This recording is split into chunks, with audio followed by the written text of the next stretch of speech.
All right, my friends, we are live. Welcome to the Dividend Happy Hour. As you can see, I'm joined by my two good friends here. We got Russ, we got Harris. Fellas, how you guys doing tonight? Good. It's going amazing. Russ actually told me he's about to pick up a little bit of a side hustle this week and go shoveling some snow at the Buffalo Bill Stadium. Yeah, Russ was 20 bucks. 20 Russ was bucks. telling us he's just been really stressed out lately, and there's nothing as therapeutic as shoveling snow. So he's going to make a little money and burn some calories and relieve some stress as well. Let out that aggression on the snow there. I got warmed up here. We had some snow. I guess there's more on the way. Hey, I was thinking of you out there in Vegas, man. It's got to be pretty difficult shoveling all that sunshine you got, You know what's funny? Oh, go ahead. Sorry, man. Oh, no. Tell us. I was just going to say it actually snowed here a couple days ago. Parts of Vegas, not exactly where I live, but parts of Vegas got some snow, some pretty decent snow. And I live kind of close to the mountains that are on the outskirts of town, and they're covered in snow right now. So it's so interesting. It's like, it's a really interesting contrast. You get the snow in the mountains and there's a ski resort like about an hour away, but then you got all these palm trees. It's just like, it's kind of weird. And Monday and Tuesday here in Austin, there's a 50% chance of snow. Oh my God! Oh wow! The city's all shut down there. Yeah. So any of you watching, you people watching out there, if you're near Buffalo, you straight up, you just go to the stadium. They're going to pay you $20 an hour to work through the night to, I assume, shovel snow in the stadium, move it out of the stadium, shovel around the stadium. So if you're, you want to help your bills out and make some extra beer money, there you go. Just be careful. It's going to be cold. And anyway, so enough about the weather, huh? Yeah. Why don't we see? Guys? Let's see who we got here in the chat. I see Adon. I see Shamir. We got Chris right here. So Chris was telling me, I want to hear about it in just a moment, that he sold a couple of stocks this week and picked up a new one. So I want to hear about that in just a moment. But we got Charles here, whose wife has given him a weird look. Tell her Harris says to knock it off. In Spanish, though. Yeah, in Spanish for sure. We got Lucas, Kevin, McVeigh, Pat's in the building. Good to see you, Pat. We've got Anthony. Beautiful sunny Saturday in Greymouth, New Zealand. I don't know if I pronounced that right, but anyway. We got Jim in the building. I see Fernando. What's going on, man? We got the professor, the one and only Professor G. Gang's all here. What's up, Nolan?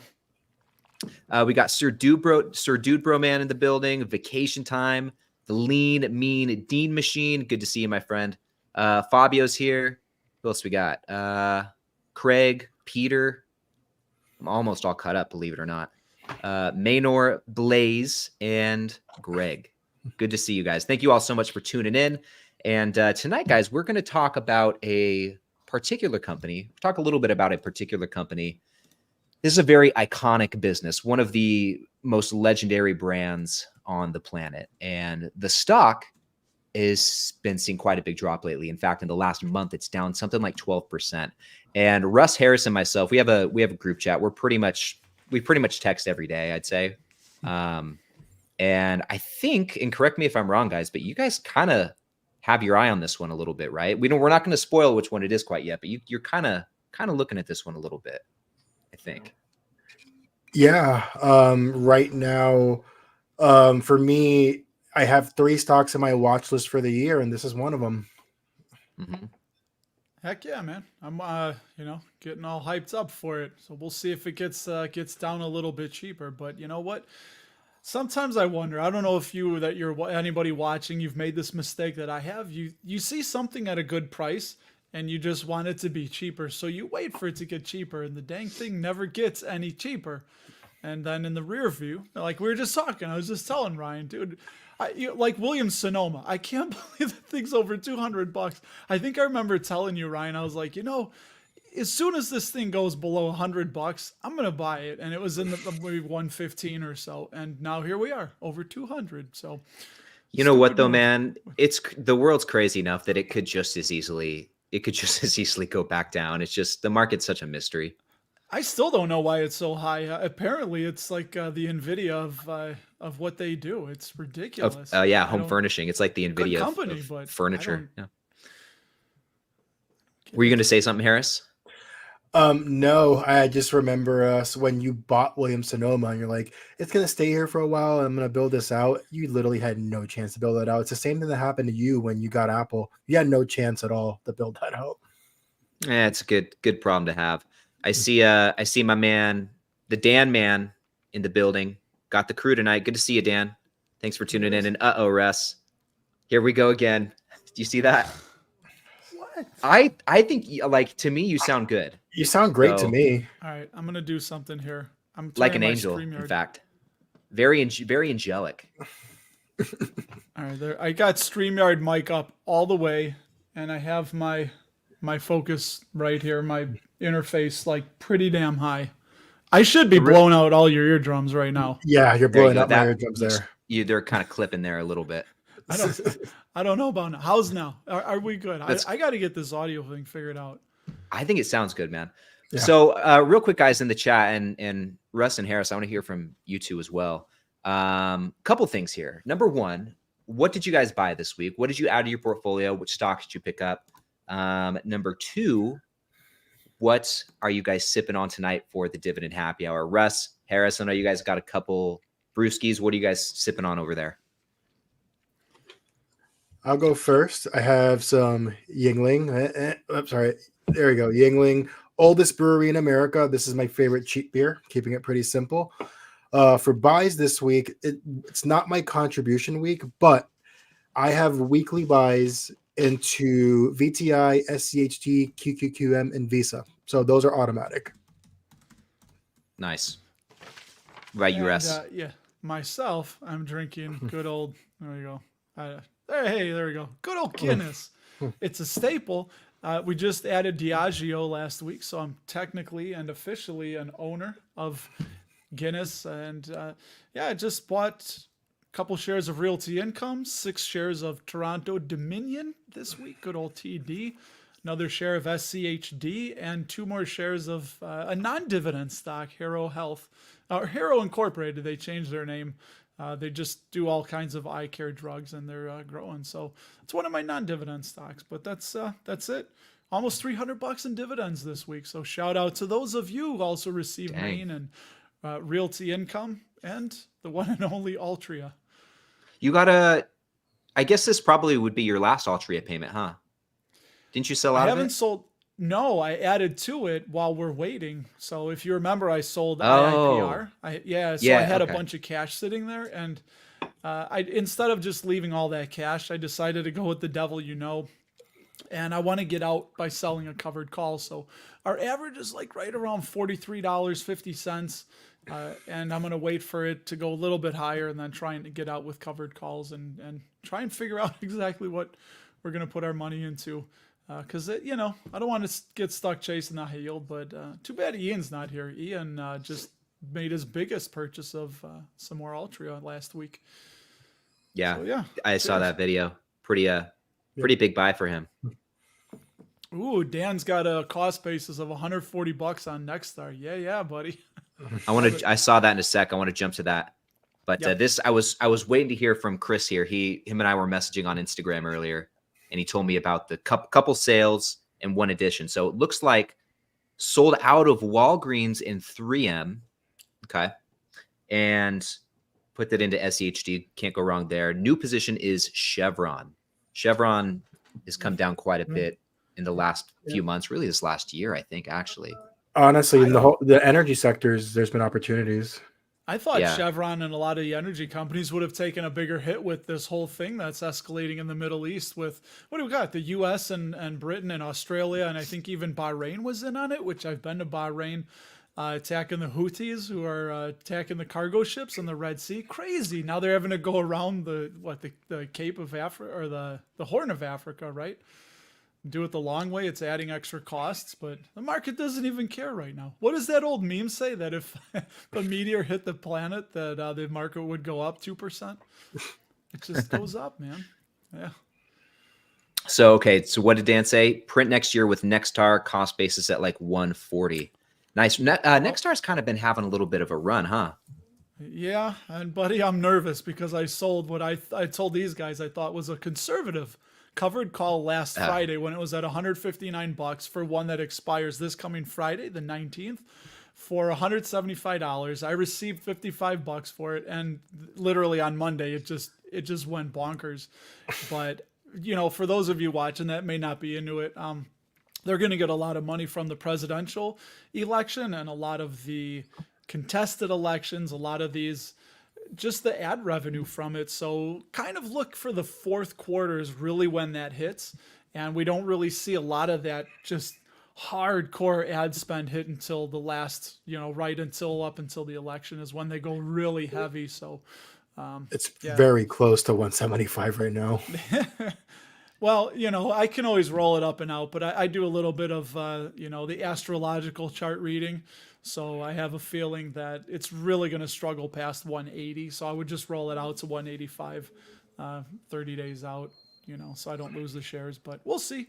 I'll make that decision probably on Thursday or so. But man, that's the problem. That's the problem with options, man. You limit your upside, crazy stuff happens, and you sit and wonder why the hell I'm doing this for a few extra bucks. Immediate income to lock in an upside. You cap your upside on options when you do that. So covered calls. Is there a reason? I mean, probably just for the little bit of an income boost, huh? That's why you sold the call options, because I know otherwise weren't you kind of trying to stay out of the options for a bit there? And I did, and then I get bit. I'm a human being, and this is something I'm struggling with, is the greed bug. But yeah, you guys know I had that one I sold for 400 for 165. I bought it back when there was a dip for 175.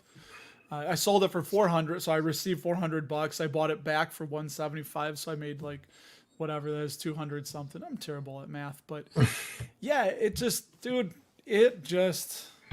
caps your upside, and you get that immediate income. You're trading immediate income for limited upside, and if it goes nuts, then it's a problem. But the 80s, Shamir.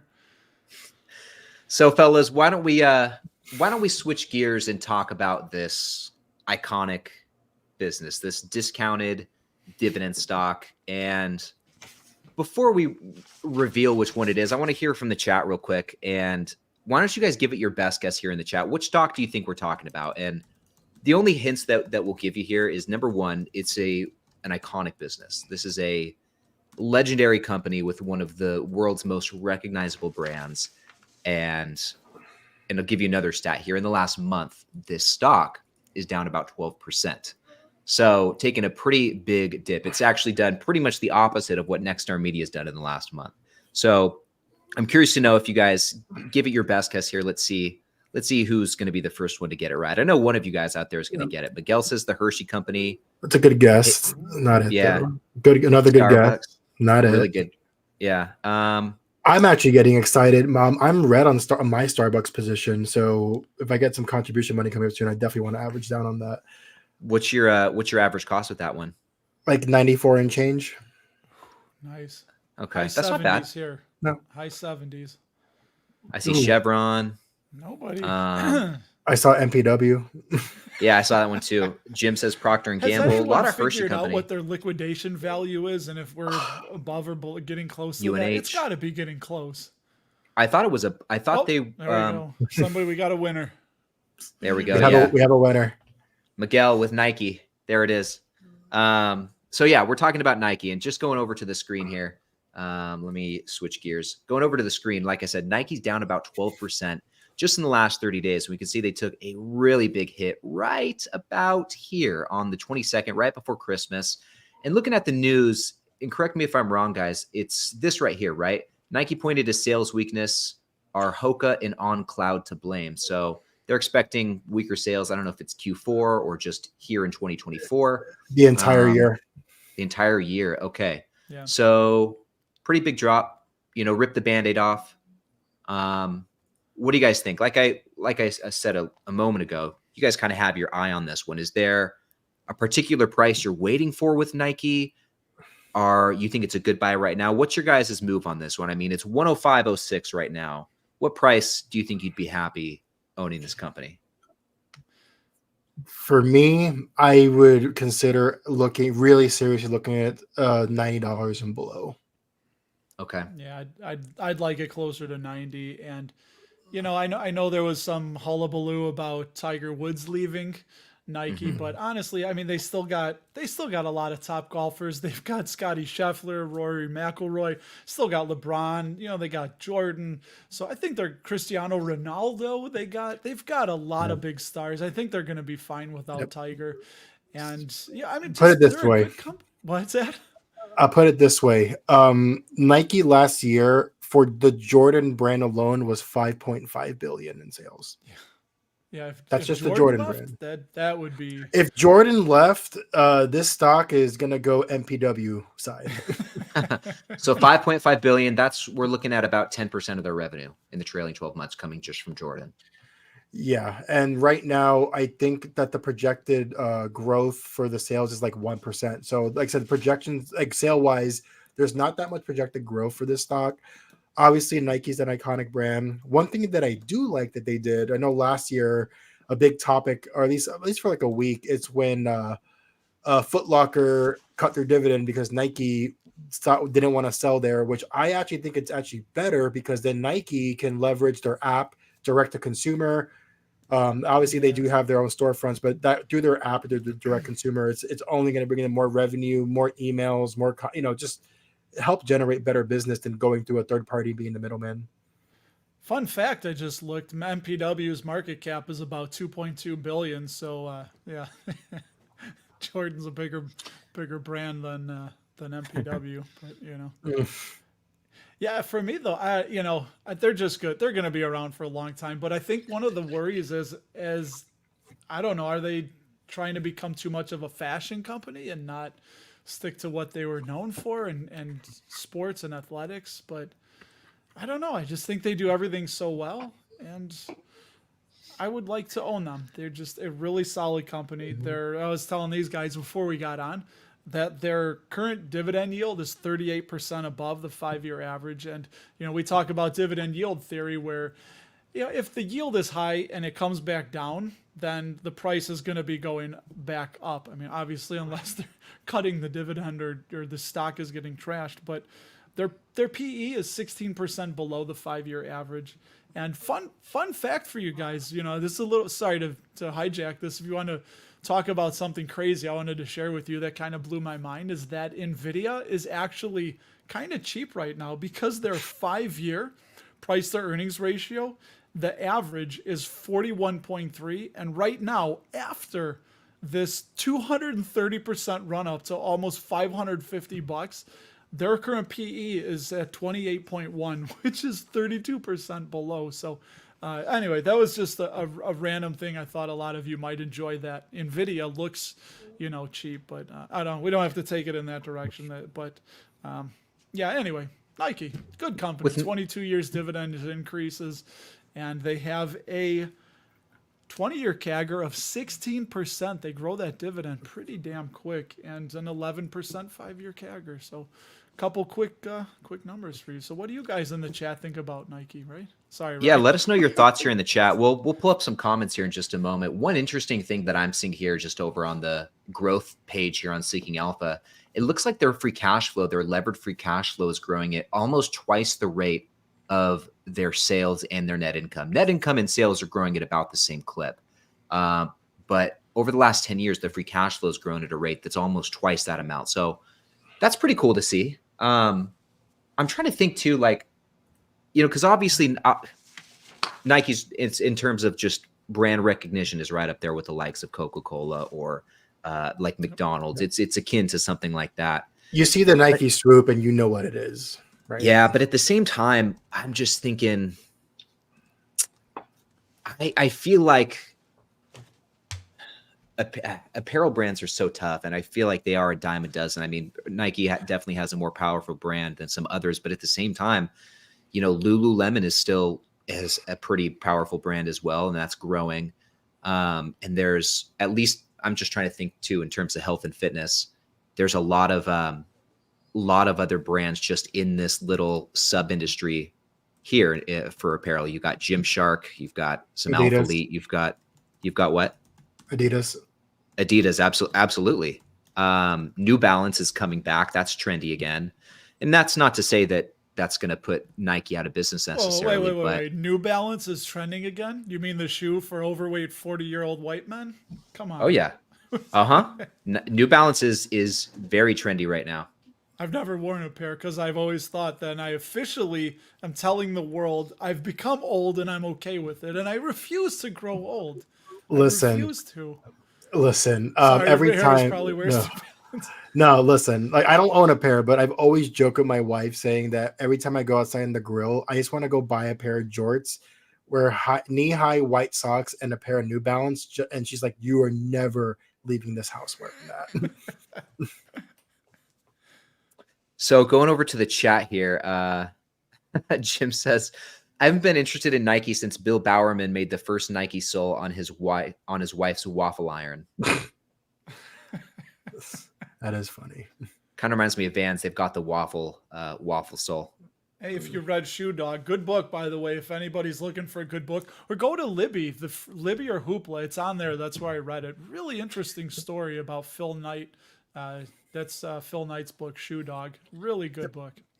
Also on Amazon Prime, if you want to watch the movie Air, it's the movie that came out last year where it's essentially the story of how they tried to sign Jordan when he was a rookie into the Nike deal. I do forgot about that. Yep. Using bad English too to tell you that. So Benny here says, I'm pretty sure that Nike is going to have a bright future.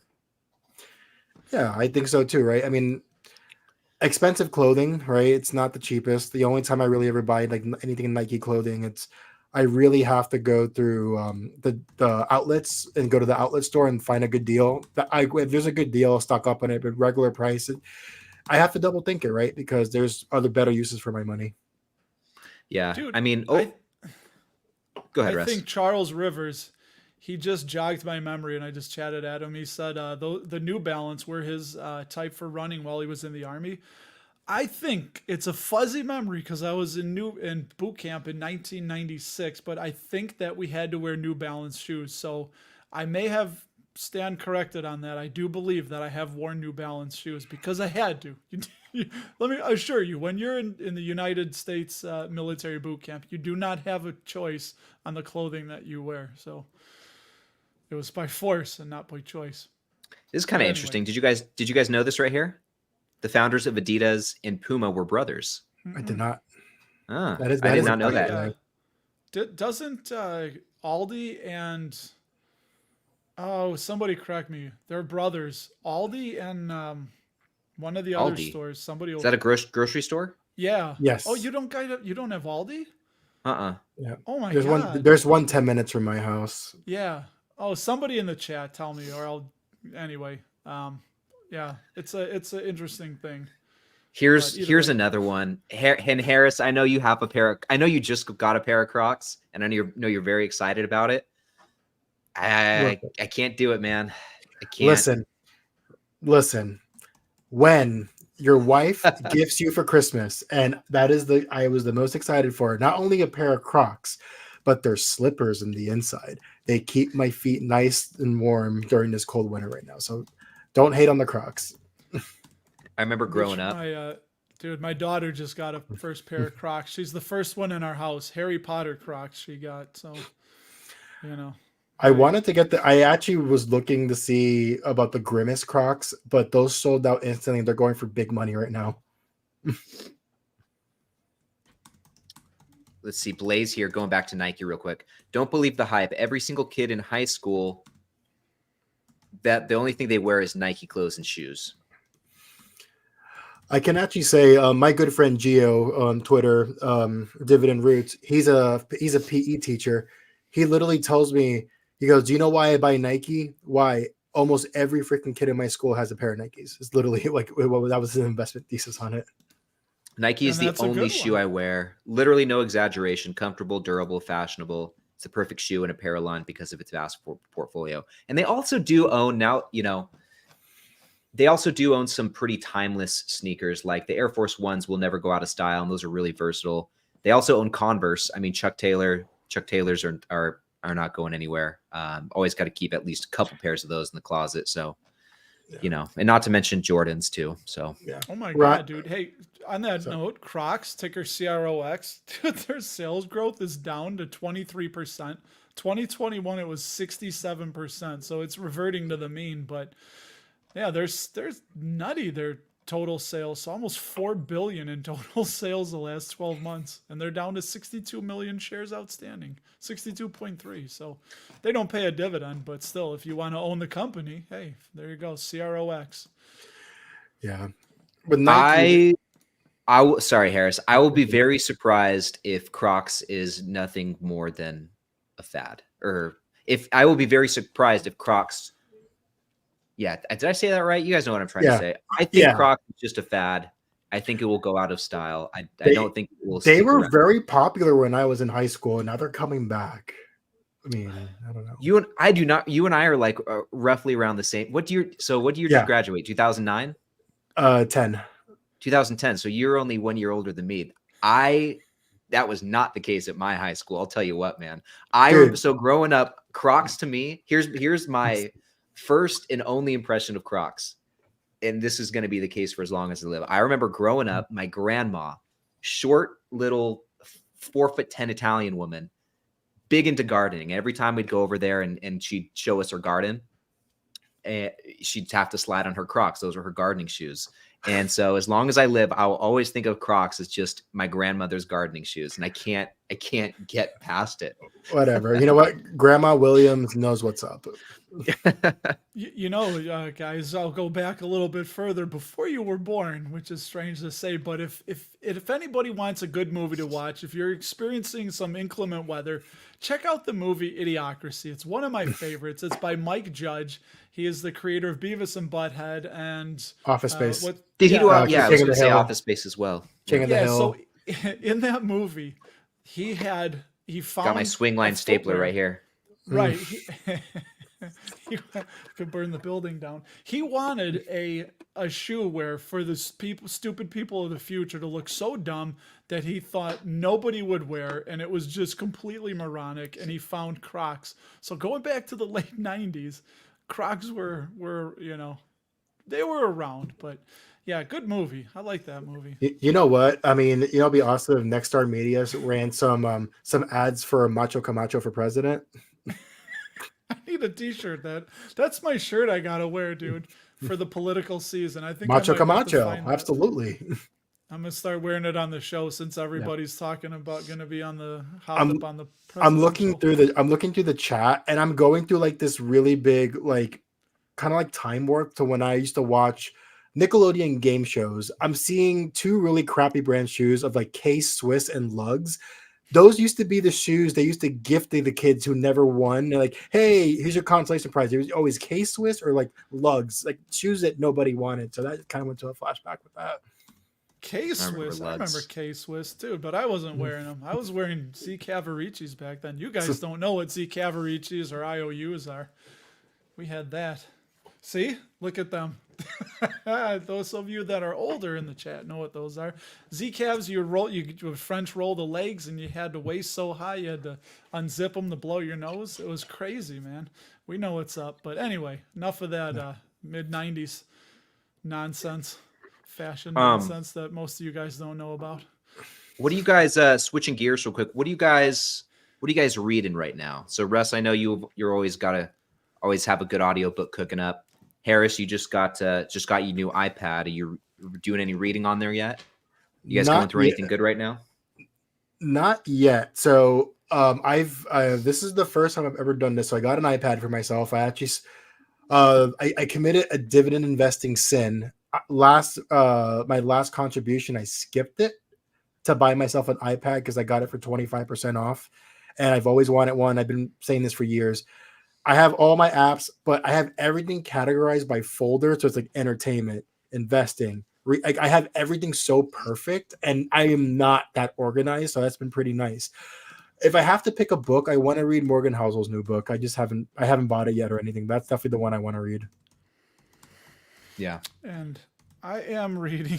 Sorry, I'm reading chats is what I'm reading. No, I'm rereading $1 Million Habits by Brian Tracy. That's the one I'm currently on right now. And I got almost done. I'm about 3/4 done with the Snowball. I was taking my time on it. The library recalled it. So my wife went to go get it and they couldn't find the book. So I'm going to have to get it from a different library. But I read slow sometimes. And well, put it this way, when I enjoy it, I try to make it last, and I made it last a little too long. But yeah, good book. So that's what I'm reading. Brian Tracy, great author. He has a lot of great books too. Yeah. Let's see some good Ryan, how's your progress going on your Rockefeller book? I am done with it, actually. I finished it. Nice. So that one's done. I'm about 75 or 80 pages into Onward by Howard Schultz, the Starbucks book. That's pretty good so far. I've enjoyed reading that. It's a very easy read so far. Today's the first day I've read since like Monday or Tuesday. It's been a pretty busy week. But I'm really looking forward to getting through that one. And I'm trying to decide what I want to read next. I'm kind of with you, Harris. I might want to dive into Same as Ever, the new Morgan Housel book, and I'm really excited about that one. What Rockefeller book did you read? Titan. Yeah. The biography. Book. Ron Chernow, right? Yeah. Yeah, fantastic book. What a crazy dude. He was actually, he started getting sick in his early 50s, and he was like, I want to live to 100 and this is going to kill me. So he just retired and became a philanthropist for the second half of his life, and turned into a little bit of a kind of pervy when he was in his 80s and early 90s, from what I remember. I thought the part about him as an investor, trying his hand at stocks. Do you remember that part in the book? I thought that was interesting. Yep. Yeah. So long story short, he really was not like a great investor. So he had one of his associates, I think the guy who, I don't remember who the guy was. Maybe the guy that was kind of in charge of all the philanthropic stuff for him. I think he was supposed to be a pretty good investor. And so he kind of had him take over the stock investing, for what I remember. I also did read, sticking with those, the Gilded Age, people of what's that word? Oh my God. It's a Friday night. This is what happens when your brain starts shutting down. The Titans, what did they call them? The negative starts with a G. Robber Barons. No, the Robber Barons. Barons. Yeah, it starts with a G. I just finished a book called The Dark Genius of Wall Street, and it was all about Jay Gould. So that was not as good as Rockefeller's, but it was interesting. And man, talk about manipulation. But it was literally the Wild West. These dudes manipulated their way to millions of dollars. It was kind of like Rockefeller with his, what did they call it? The rebates, the railroad rebates that he... Yeah. Crazy. But yeah, anyway, hey, put on Blaze Oakwood's comment. I'm trying to read that and see if he's just joking or if he's... we might have to address this. This one? Yeah. Let's get into it. I like how Dividend people have to always tell us they bought something on discount or on sale or with a coupon. You're ballin' with his YouTube channels, and go get you something, good boy. I don't know. I'm a little confused. Do you guys know what that means? Maybe it's from my comment from buying the iPad on 25% off. I think it has something to do with with Dividend investors being frugal. And I think he's maybe just saying, don't worry about it. Like, you guys are making money from YouTube, so just don't worry about it. I can tell you right now, I am not frugal at all. But when it comes to big purchases, it's all about, look, I want to get strategic with it. I do my podcast. I always talk about, right? It's always important to invest, always important to save, but you have to enjoy the now. There's only time is something that it's non-renewable. Russ, you always talk about that. You can always make another dollar. Take that experience, get yourself that iPad, right? The iPad just took me a little bit of time to do it. Now that I've been getting more into this stuff, it's like, you know what? I have more use for it. So I kind of justified it. But I agree. Like, you need to find a balance. It just can't be all about, you got to enjoy life. Hell yeah, you got to enjoy life, man. And, wealth is, as I've gotten a little bit aged here, I think wealth is just happiness. What makes you happy? Again, I've been going through, taking a lot of notes. I'm not sure what I'm going to do with all these notes, but I've been listening to the Berkshire annual meetings once again, and I do it when I'm at work. I've been doing 1 year a week, and every time I hear something interesting, I pull out the phone. I got the Sheets document, and I just put what I heard. And I'm gonna do something good with it. But anyway, they talk about knowing miserable billionaires, and Warren says that when you get to his age, he thinks that success is when the people that you want to love you actually do love you, and that's something that money just can't buy. People can fake it, and can come close, but we're all smart, I think. Yeah, I mean, overall, at the end of the day, it just all goes back to being balanced. I mean, Warren's a really good example of someone who, for probably all of his life, was not. Like from a very young age, when she started getting into stocks, that became his, I mean, for lack of a better term, like his obsession, right? And not, I mean, I guess the money part for sure, but it was for the love of the game. But the love of the game got in the way of some pretty important relationships in his life. And so I think going through the snowball was a pretty good, it definitely showed you that side of his life. And, Morgan Housel actually talks about this a lot too, where when it comes to being inspired by these people and thinking, man, if I could trade lives with Warren Buffett or whoever it is, it's like, you can't just take the good, you have to take the good with the bad. And when you look at it from that point of view and look at both sides of the coin for everyone's lives or those people's lives, Ryan, oftentimes you might, sorry, what you're talking about there with Morgan Housel's book, chapter 3 of Psychology of Money, that, like, you know me, I'm not the biggest reader. That chapter, when I read it the first time, was so good I had to reread it. And it's talking about comparing yourself to others, and it's just like, don't. You make your own destiny, make your own journey. And that's really important, right? And for newer investors out there who may be on this stream, it might be hard looking at creators who are like 6-figure portfolios, they're making thousands of dollars a month and dividend income, whatever it is. And it can be discouraging. Use that as motivation, just use that as fuel for you to build your journey out, and don't use that as, oh, I'll never get there. Use that as fuel. Just wanted to kind of put that out there. Yeah. And so kind of adding to all of this, Warren says being careless with money is just going to take you longer to get your millionaire status. And it's not like we're saying it's like, go spend money and have fun. It's like I said, it just goes back to being balanced, getting your work in before you play, when it comes to finance, having your veggies before you have your dessert, making sure you're contributing to your portfolio or setting aside money for your future before you go and, buy the Gucci slides or whatever it is, whatever tickles your fancy. Crocs. You're buying your Crocs. Right. So, yeah. But that's a good point, man. You can't compare yourself to others. And it's so easy in this day and age when we just see so the highlights of so many other people's lives. It's so much easier now than it's ever been to compare yourself to what other people have that you might not. But at the same time, you probably have some things that they don't as well. And you also don't know what's real and what's not. So you have to keep that in mind as well. Absolutely. So there was something else I was gonna pull up a comment here from Worried to Wealthy. What's the new Morgan Housel book about? You guys know? Go for it, Russ. No, you take it. You take it away, Harris. We've been doing too much talking here. We want to hear from you. The people have spoken. Like I said, I haven't really fully looked into it, but I know it talks about things that throughout the history it never changes. And I'm going to give a good example of what the book kind of talks about. I listened to a podcast where they were talking about how Apple, recently Apple got downgraded by a couple of financial firms and whatnot.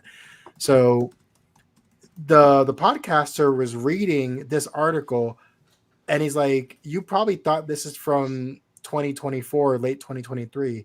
This is from 2014, where it says that Apple is not inventing new stuff, or they're not being creative anymore, that they're kind of peaking.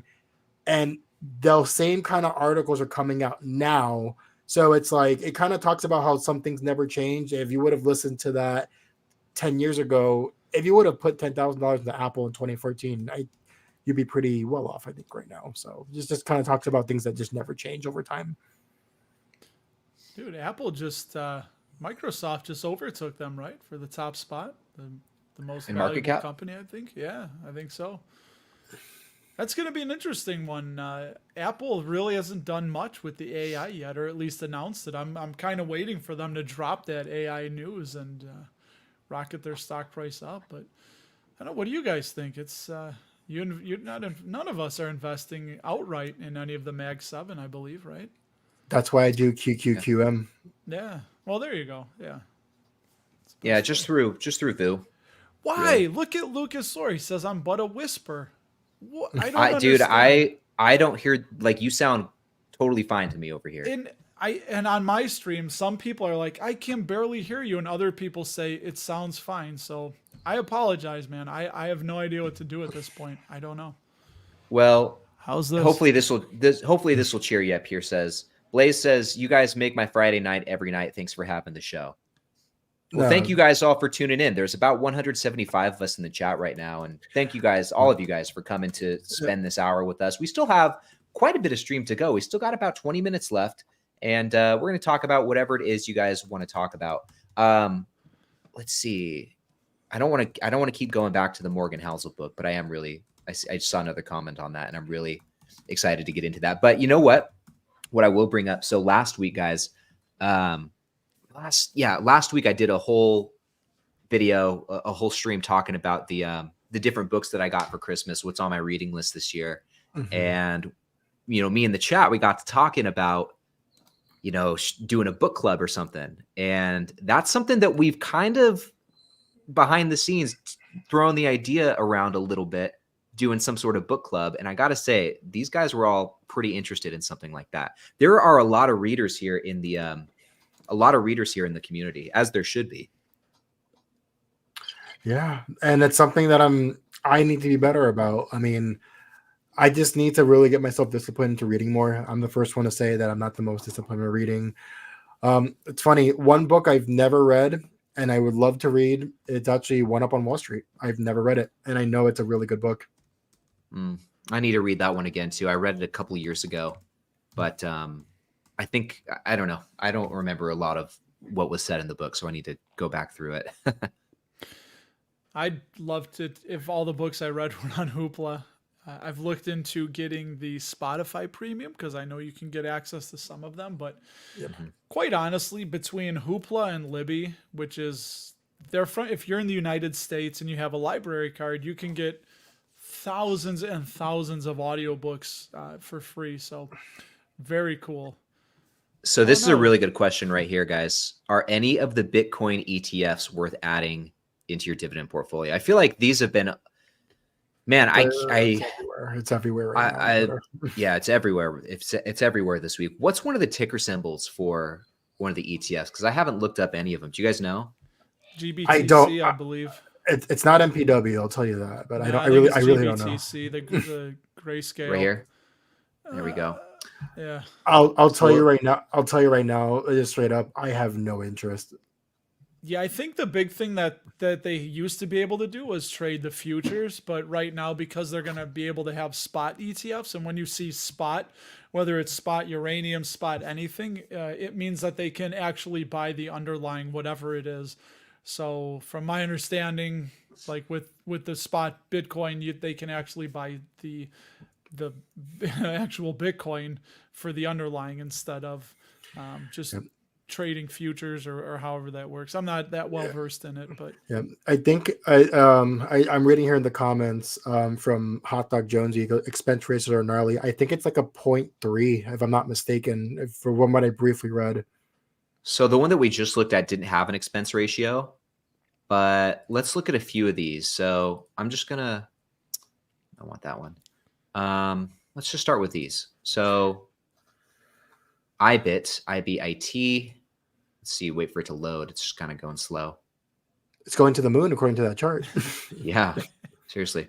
It's weird. There's really no like price movement on this one. That's really odd. There's the MPW moon right there. Yeah. There you go. So no expense ratio listed on that one, none on this one, and none on this one as well, or either. Honestly, like I said, I don't dabble in this stuff, but if I really wanted to, I just buy Bitcoin directly and not the ETF. If I really wanted to go that route, right? But not, I don't know. I got so much other things to build out. I have 1/10 of a Bitcoin. It's in Celsius right now. I also have a full Ethereum token, and I have some Ripple. And what's the other one? But it's locked up. We're supposed to get paid out a percentage this month. It doesn't look like that's going to happen. So honestly, I'm not holding my breath for anything. So, if anybody's with me and you have some crypto assets locked up on Celsius, hey, pour one out for the homies tonight. And let's keep our fingers, eyes, and toes crossed, huh? To answer this question, is it worth adding a Bitcoin ETF to your portfolio? Honestly, it just depends on what you think the future of Bitcoin and cryptocurrencies look like. If you think it could be something that's more valuable, a couple of years down the road or sometime in the future than it is today, then perhaps.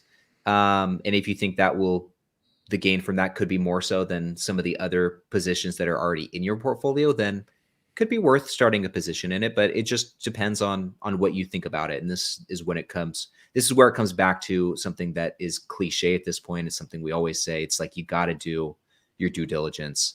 It doesn't sound like any of us are going to be adding it to our portfolios, but don't let that steer you in any direction whatsoever. You have to do what you think is best. So absolutely. And go ahead, Russ. Listen, go ahead, Harris, please, before you, man. Look, and we talk about like none of us are investing to it. I think at some point last year, Bitcoin got to like 15 or 16 grand. I had a buddy who just went, I have 10 grand. I'm just going to put it all into it because I just haven't, I don't care. He just sold when it hit 40. So, I mean, you never know, right? But when you have something that there's no cash flow, there's nothing really, like, how can you really calculate the value of what a Bitcoin is? To me, it's a Warren Buffett in the too hard pile for me to really understand. Yeah, I think it is kind of akin to digital gold. I think it could eventually give gold a run for its money, if anything, just because gold is so much more cumbersome. You dig it out of the ground in Africa, you put it in the ground in Fort Knox. It's a lot more hard. It's harder to devise it up. Where Bitcoin, dude, every morning when the rage was going on, I got the Fold card, so I have a Fold app. And every morning I spin the wheel and I get sats, which is just a micro fraction of a Bitcoin. I get it for free. I had to pay like $20 to get this Fold card. Kind of stupid either way. But yeah, I just think it's going to be like digital gold. But it's instantly transferable. I think it has a lot better qualities than gold. And it's just going to be if the whole world agrees on it. Like, that's what it hinges on, is mass adoption. And it's just, with gold, it's been agreed upon for thousands of years. It's what people have wanted. But honestly, if you have a farm or you have some productive asset, I think that's just much more better. That's a much more better place to be, because what does gold do? It doesn't, dude, it's not going to fart out gold dust that you can scoop up and melt down into other gold coins. No, if you have an ounce of gold, 1,000 years from now, it's going to be an ounce of gold. It's a hunk of yellow metal without any productive capacity like a farm would have, or something that can grow and you can receive cash flow from it and do other things from. So yeah, I know you can loan it out, and there's just ways like that. But anyway, and we were down as undecided. On a very similar note, we were that same reasoning that Russ just explained prior to going live. We were talking about this. That same exact way of thinking is why I don't think you'll see either of us invest into something like TSLY, or any of us, the three of us, invest into something like TSLY. Same exact reasoning. Fair to say, fellas? I don't want to speak for you guys, but yeah, that's fair. Not at this time. I mean, you never know what the future holds, but I have no intention to right now. And come on, we got to get to Andrew G's comment. We have not talked about. I know Kara's ever so briefly touched on it, but my wife just spent. Hey, this morning I went through I know my wife went to Costco yesterday, and I looked at my bank account. I'm obsessive about it. I love paying off the credit card almost every day. I know it's crazy. It's just my habit. But I looked at the credit card today. Dude, guess how much she spent at Costco? Let's see if either of you prices right it. $1.50. She went in to buy a hot dog and the soda by itself. Okay. Here, what's your guess, Ryan? So for your whole family, right? Yeah. Let's see. I'm going to say probably $574. I can't do the math. I don't know who's closer, but it was 233. That's not Okay, bad. I was Yeah. way off. Yeah, But that's actually she not did bad. buy a few things for those of you watching. They had Caterpillar sweatshirts, the Caterpillar Yeah. company for $19. So I'm trying to she find that bought one comment. for yeah. It's not that far off for the Andrew best G. It was, yeah. Costco special dividend, which is That's kind what I of was looking funny. for. I actually go to like 7:48 p.m. time. Well, my time at least. So it'd be 48. fine. Okay, I'm way back. Thank you. And There we then go. so, and here's what's the funny thing, Andrew. I just got into Costco in December, and it's actually really funny the story I have for it. So I never got the Costco individual stock because I said I love going to Costco. I love the business, the profits they have on their memberships, and it's their retention rate on their membership is amazing. The valuation though is what really got me frozen. And me and the wife in December we had a really big Costco trip, and my wife does not like investing. Every time I say the word dividend, she like runs away. It's like that situation. But every time we go to like the grocery store and she'll get like a product or something that we own, like, oh, thanks, you're supporting our stocks. So we got some pizza at Costco after the shopping trip, and she goes, "Hey, we're supporting our stocks." And I go, "Actually, no." And she's like, "What do you mean? We don't own Costco?" I said, "Well, technically through an ETF." And she actually started asking me questions. And in my mind, I'm like, "Am I about to turn my wife into an investor?" So I kind of explained that. She goes, I mean, I don't understand what the overvalued is. She doesn't understand that. But she's like, but look how packed this place is. Like, why don't we invest in this? So I got Costco individual for the wife. And, we'll see how that goes out. I remember when looking at Costco at 450, it goes, it's going to peak here. It's almost at $680 right now. So who do I know? What do I know?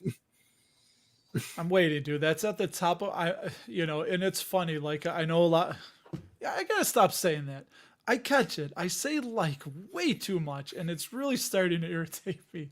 But Costco, I really want to get into Costco. And as dividend investors, a lot of you, I don't know if I'm guessing I'm not alone, but when you see big green up days, weeks, and months, it's kind of sad, like teardrop. I get kind of sad. I want a really steep all market pullback correction, blood in the streets. Yeah, Costco at $300 a share. I'm waiting, and I don't know if we'll ever get that, but it's a weird quirk as a dividend investor. It is. So, Costco has had its small position in the portfolio, but got the wife excited. So we'll see if that gets her to expand into it a little bit more. Oh, these guys, that's foreplay to you talking about buying Costco stock. I love it, man. That's how it starts, Harris, man. That's Yeah. that's how you start to get those first that spark, that's what kicks it off. And I think Yeah. that's the fun. That's the thing that makes investing fun. And I will say the cool thing about investing in dividend paying companies in particular is a lot of these companies are ones that a lot of us, are patronize on a regular basis, spend money at on a regular basis, like the Costco's or Walmart or Target or Starbucks, McDonald's, whatever it is. That's the cool thing about it is there are a lot of different ways that you can invest in companies that you actually use and support. And I think that's one of the things that makes it fun. And that's why I think something like this is it's a really good place to start for people who are just getting interested in investing. And I think that by being able to invest in companies that you're familiar with and that you use and, have a good understanding of, like your wife with Costco, looking around, noticing where all the people there. I think that's one of the things that can make it a bit less intimidating. And like I said, even exciting. Yeah, and I know Costco's PE is ridiculous, and if I was to look at this, is like this doesn't make any sense. But you know what? It's the one contrarian view to what I normally like to do when I'm doing like individual stock research. We'll see how it goes, right? Who knows? Maybe that's the one that really hits off you never know, right? So we'll see. So you'll have the benefit of one day when you do have a child, and then they say, "Dad, tell me the story about how." Well, one day your mother and I were at Costco, and she said, "Why don't we invest in Costco?" And now you're here. oh my Anyway, God. dude, Tortoise Investing had a interesting point about Nike, and he made me think of something that when we're looking at businesses as investors, you should always be thinking if they have pricing power, right? And all that pricing power means is can that business raise their prices without sales falling off a cliff? And if they can do that, then they have pricing power. So I think Nike, I don't know if they rely just on price increases. They got a lot of innovation too. But anyway, what do you guys think? I agree. I mean, I think, and I don't know too much about Nike in particular, but I know people are willing to spend over $100 for some Air Force Ones. I think that's about how much they are, somewhere north of $100 at this point. My younger sister has spent over $200 on a pair of Jordans, and I'm like, it's actually pretty crazy how much money people will spend on sneakers. It's just like, it's another one of those things like Pokemon cards, where people will trade them, and it's kind of a commodity in a weird way. It is. It's just all those hype beasts out there. I don't even know if people still use that term, but it's, people will definitely spend an arm and a leg on these articles of clothing, which I guess is no surprise when you look at other companies or brands like Louis Vuitton or Gucci, or a lot of the, luxury type companies. So Movado? no surprise if people. Yeah, there you go. Casio. With your watches. Yeah, exactly. Well, do you have a Movado? That's another great example. No, I don't have a Movado. They're a good dividend stock. Solid. Is the stock actually a Movado? Yeah, high inside ownership. We did a video on them. I don't really know. I think it's MOV. Yeah. I think watches are kind of I don't know. I feel like that'd be kind of a tough investment. I don't know. 5% I feel like it's kind yield, I feel like it's kind of when you put it that way, how could I resist? I think it's kind of, watches are kind of a niche thing. So I'm not, and I think Swatch is another publicly traded company, and they own a lot of different watch brands as well. So, dude, Movado has raised their dividend 65% the last full year. They cut during COVID. They have a 17% 20-year CAGR. And, well, they're not really growing it. It's kind of frozen since April 22. But, yeah, they got watches under Movado, Concord, Ebel, Burton, MVMT. You got to own one of these, right?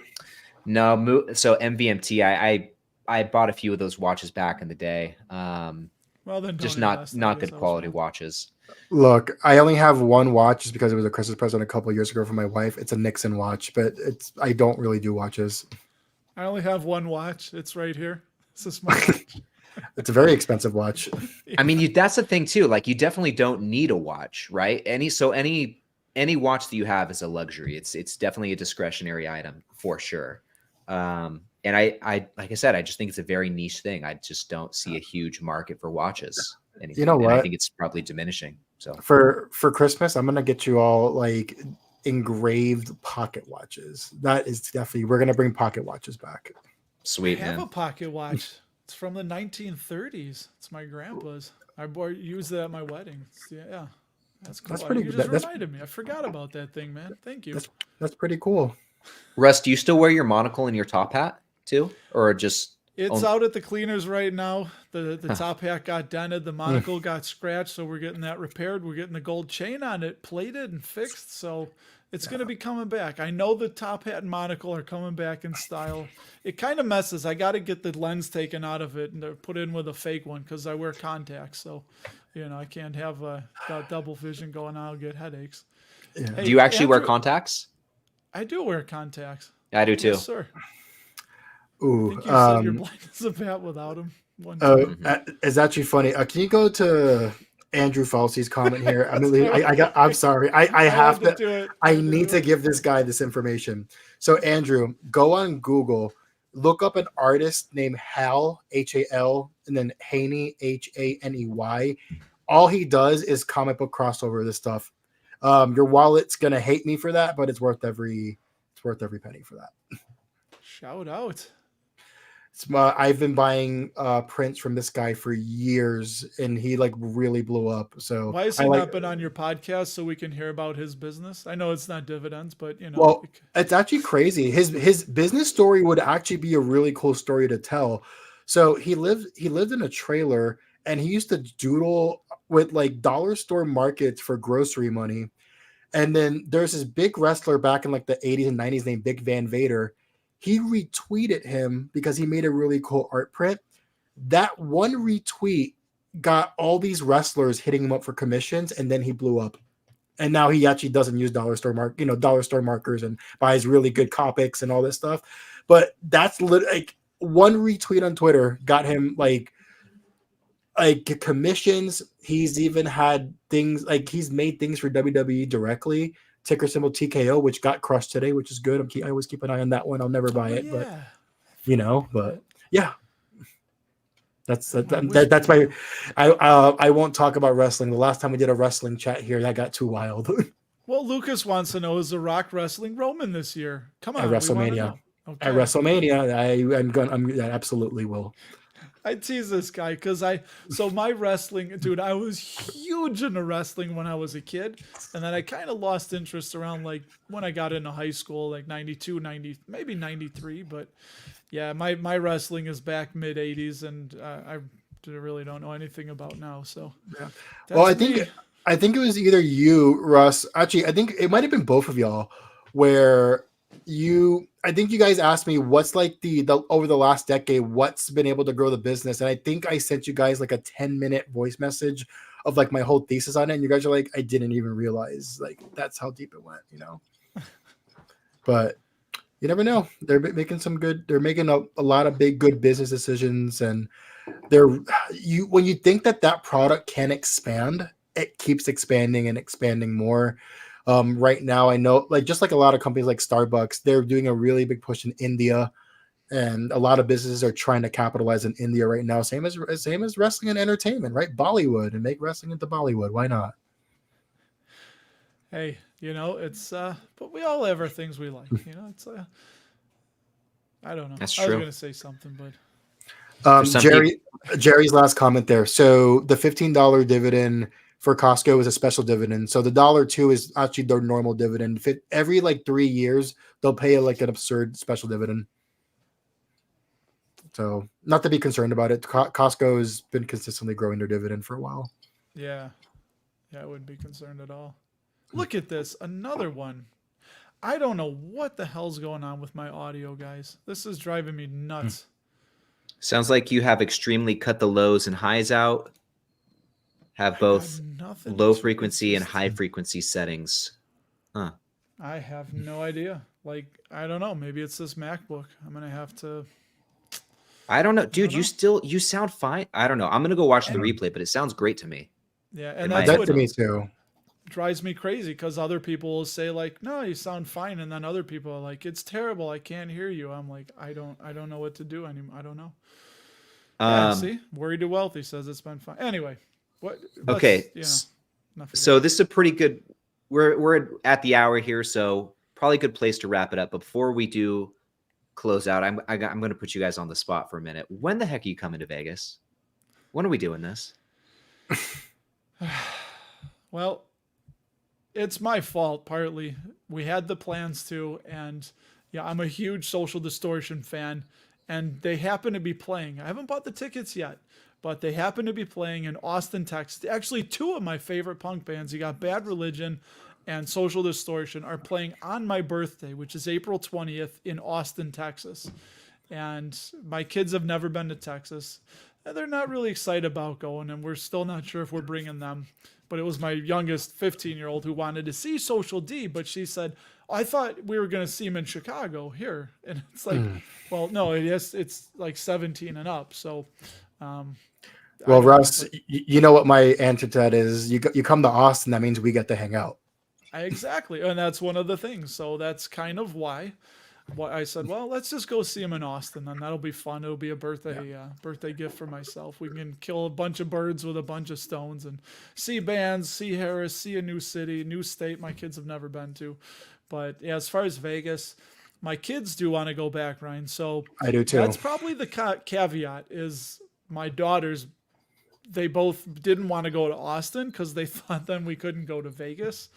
So my kids both want to go back. So if we do go, I'm gonna have to bring them. And it's not like I don't know about you. You don't get swinging from the chandeliers. That's fine. Naked. No, No, we'll just start talking about dividends and they'll just run away.